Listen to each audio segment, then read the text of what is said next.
आपने तमाम पशु प्रेमी देखे होंगे और हो सकता है आप खुद भी एक पशु प्रेमी हो।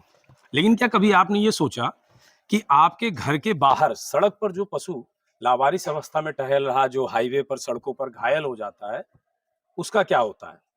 आप पशु प्रेमी हैं, आप अपने घर में जो आपने पशु पाले होंगे, जो भी जानवर पाले होंगे, उनकी सेवा, उनकी दवाई, उनको खाना तो आप दे देते हैं, लेकिन सड़कों पर टहलते हुए उन पशुओं का क्या? मेरे पीछे आप एक लाइन देख रहे होंगे, हनुमंत जीव आश्रय सेवा संस्थान।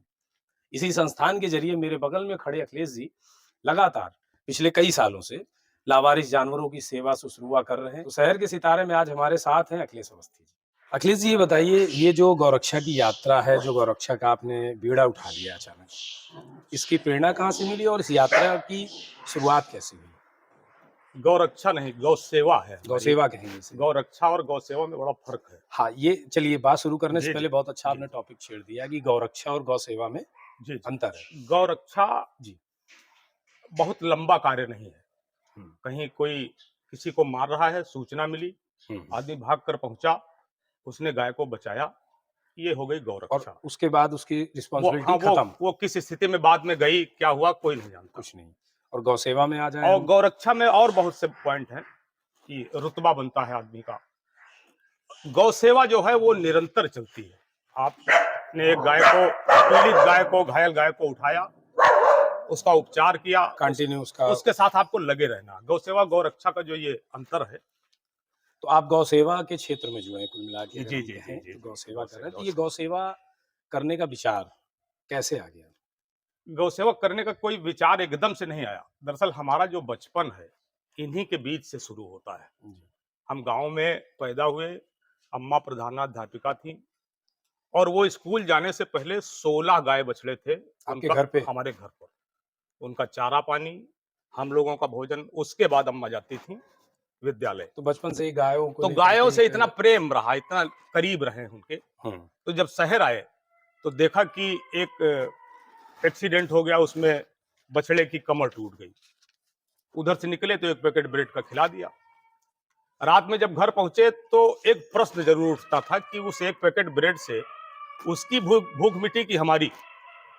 तो उत्तर में छटपटाहट मिलती थी, सिर्फ संतुष्टि नहीं कोई मिली। संतुष्टि नहीं मिलती थी। हनुमंत गौ सेवा जी, रखा है इसका नाम, जी, हनुमंत गौ सेवा। तो जी, ये हनुमंत नाम जो है, जी, जी। ये कैसे विचार आया? हनुमान जी की पूजा हमारा घर भर करता है। हम्म। उसी घर से सीख कर हम भी उन्हीं की पूजा करते हैं। तो उन्हीं के नाम से ये एक हनुमंत अच्छी जीवा। चीज़ ये है कि आप हनुमंत जीवाश्रय आएँगे जब, तो यहाँ पे आपको एक अलग तरह की व्यवस्था देखने को मिलेगी। यहाँ पे चेंबर बनाए गए होंगे, मैं साथी से कहूँगा एक बार चेंबर भी दिखा दें। तो जैसे ये आपने आपातकालीन सेवा कक्ष बनाया हुआ है, जी, जी। ये अलग-अलग चेंबर मैं देख रहा हूँ, 4-5 चेंबर हैं। हाँ। इन चेंबर्स में आपातकालीन चेंबर जो है, ये कैसे काम करता है? आपातकालीन कक्ष इसलिए कि यहाँ पर जो भी आता है, हुँ। वो मरणासन्न स्थिति में आता है। चाहे एक्सीडेंट हुआ हो, चाहे वो कुपोषण से बैठ गई हो गाय, ना उठ पाती हो। तो गाय का जो बिस्तर होता है, वो ज़मीन का होता है। हुँ। हम ईंट, पत्थर ये तो अपनी सुविधा के लिए लगाने लगे हैं। इसी उद्देश्य से हम इसमें नीचे बालू डालते हैं और उस वैसे बालू। ईंट पत्थर अमूमन देखा गया है जी, कि जी। ज़्यादातर जगहों पे हाँ, गौशालाओं हाँ। में वो फर्श बना ईंट देंगे या ईंट पत्थर से पत्थर। गाय को कोई सुविधा नहीं होती। नुकसान है उससे। उसमें हमें सुविधा होती है कि हम सफाई कर लेते हैं, पानी नहीं भरता है, गड्ढा नहीं होता है। ईंट पत्थर से गाय का कोई लाभ नहीं। ये जैसे दलिया बन रही है, मैं चाहूँगा दिखा दें, देखें जो ये है ये तो जो बहुत से गौवंशी हैं, हुँ, हुँ। जो चारा, हरा चारा, रोटी तक खा पाने की स्थिति में नहीं होते। ये उनको दलिया दी उनके लिए जाती है। दलिया में और इसमें क्या-क्या रहता है इसमें? दलिया, इसमें दलिया ही रहती अच्छा, है। ये पूरी दलिया है। तो ये उन्हीं को उनको पिला दिया हाँ, जाएगा एक इनको तरह से। सबको दलिया पिलाई जाएगी और दाल भी इतनी ही 2-3 तसलों में बनती है, सवेरे अच्छा, शाम तक। थोड़ा-सा और आगे चलेंगे। देखिए आपातकालीन के बाद विश्राम कक्ष है, हाँ, ये इसमें इसमें जो स्वस्थ हुए हैं आपातकालीन कक्ष से, जो वहाँ से अपने सौभाग्यवश बाहर आए हैं, हुँ, उन्हें यहाँ रखा जाता है।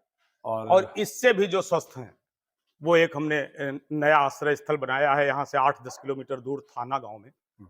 जिसमें 125 अच्छा, के। भोजन जैसे आपने यहाँ पे ये जी, बनाया है भोजन कक्ष, तो ये हाँ, भोजन सारे एक साथ यहीं पे करते हैं? इसमें चरहियाँ बनी हैं, इसी में अच्छा, सवेरे। एक मैं चाहूँगा दिखा दें कि ये एक प्रकार की मशीन लगी हुई ये है। मशीन है, इससे तो ये उठाया जाता मशीन किस तरीके से और क्यों लगा रखी है? ये वो जो जानवर उठ नहीं पाते अच्छा हैं जी, उनको ये उनको उठा उसमें करके लगा के उठाया जाता आज है। से करीब 2 साल पहले, जी अगर मैं गलत नहीं हूँ, जी आपने आत्मदाह का भी प्रयास किया था जी जी जिला कार्यालय के जी सामने। जी। उसका क्या कारण था? उस समय की स्थितियां इतनी भयावह थी कि हम बिल्कुल शून्य हो गए थे, अपने आप में कुछ दिख नहीं रहा था। हुँ, उसे हम मूर्खता भी कह सकते हैं अपनी, क्योंकि संघर्ष में पलायन सबसे बड़ी मूर्खता होती है। संघर्ष जो निरंतर जारी रहे, और आग लगा के मर जाना तो पलायन हुआ। मर जाना छोटी बात है, जीते रहना बड़ा काम है। उसका वो आत्मदाह वाला जब केस हुआ है, तो जी। उसके बाद कुछ परिवर्तन दिखा आपको व्यवस्था नहीं, में या चीज़ों व्यवस्था में में? परिवर्तन नहीं हुआ, लेकिन हम में बहुत ज़्यादा आमूल-चूल आप परिवर्तन में हुआ। हुआ है। नहीं, उसके बाद गवर्नमेंट ने या उससे जुड़े लोगों ने, चूँकि अगर मैं बात करूँ तो वर्तमान सरकार जी, एक जी। तरह से हिंदुत्ववादी सरकार है और जी, योगी आदित्यनाथ खुद भी गौसेवक माने जाते हैं और जी। कई बार ऐसी वीडियोज़ वगैरह भी आए सामने। आपको नहीं लगता है कि एक गौसेवक जब इतनी बड़ी कुर्सी पे है, एक तरह से उत्तर प्रदेश के राजा हैं वो, तो व्यवस्था में परिवर्तन आना चाहिए था? नहीं, आना चाहिए था। जब योगी जी मुख्यमंत्री की कुर्सी पर बैठे, तो हमको लगता है कि उत्तर प्रदेश में सबसे ज़्यादा प्रसन्न होने वाला कोई व्यक्ति होगा तो मैं हूँ। लेकिन उसके अभी बाद जो स्थितियाँ अभी बनी, उसमें हम दुखी अब दुखी हैं। बहुत ज़्यादा दुखी। सरकार फंड की बात करती है, वो बहुत बड़ा फंड दे रही है जी, गौसेवा के जी, लिए। जी। आपको कभी मिला ऐसा कोई फंड? नहीं, हमें कोई पैसा नहीं मिला, ना जब हमने कभी माँगा इसका। आपको फंड नहीं मिलता है तो जी, फिर ये बताइए इतना बड़ा ये आपने बनाया है जीवाश्रय, ये ये जीवाश्रय चल कैसे पा रहा है? ये महादेव चलाते हैं भैया, और महादेव की ही प्रेरणा से लोग सहयोगी मिलते हैं। महीने में 8 से 10 लाख रुपए का खर्च है। हुँ। प्रति माह लगता है कि इस माह नहीं चल पाएगा, लेकिन महादेव पूरी व्यवस्था कर देते जैसे हैं। आपके पास सूचना आती है जी, कभी जानवरों की, तो उन जानवरों को आप रेस्क्यू कैसे करते हैं? हमारे पास टीम है। जी। हमारे पास 8 लोगों की रेस्क्यू टीम है, हुँ, हुँ। और एम्बुलेंस है 2। हमारा एक हेल्पलाइन नंबर है 8005 228833। इस पर लोग सूचना देते हैं, और हेल्पलाइन हमारा प्रचारित तो भी वहाँ है। से जैसे सड़क पे किसी ने आपको सूचना दी, तो जी, वहाँ से जानवर कैसे आएगा आपके पास फिर? फिर हमारी एम्बुलेंस वहाँ जाती है, अच्छा, हमारी एम्बुलेंस टीम आपने जाती है। एम्बुलेंस बनाई जी, हुई जी। है। एम्बुलेंस मतलब कोई गाड़ी है हाँ, एम्बुलेंस या जैसे बाकायदा जैसे एम्बुलेंस होती हैं? जैसे एम्बुलेंस होती है, उसी तरह की पशुओं की एम्बुलेंस है। अच्छा, जैसे कि एक मनुष्य है, एक से अधिक है या 2 हैं। 2? हाँ, एक वो पूरी हाइड्रोलिक सिस्टम है, नीचे जाके गाय को उस पर लाद के वो उठा लेती है मशीन। कभी ऐसा होता है कि जैसे आप काम कर रहे हैं, चूँकि जानवरों का काम है, तमाम तरह के जानवर आते हैं, घायल होते हैं, कुछ जी, जी, बड़ी दयनीय स्थिति होती है जी। कई बार उनकी, विरोध भी झेलना पड़ा कभी? बहुत अक्सर झेलना पड़ता है। विशेषकर तो मोहल्ले का विरोध हुँ, होता है, चूँकि लोगों के घर हैं, बच्चे हैं। हुँ, हुँ। ऐसी स्थिति में अगर बहुत कीड़ा लगी हुई गाय आई, उसकी गंध से लोग परेशान होते हैं, तो हम बहुत लोगों से प्रार्थना कर लेते हैं। उसके बाद भी लोग नहीं मानते हैं, तो फिर हम उनकी बिना सुने वापस लौट आते हैं। यही एक तरीका है। जैसे आप ये काम कर रहे हैं, तो अमूमन अगर एक लगभग अनुमान बात करें, एक दिन में कितने रेस्क्यू होते होंगे आपके?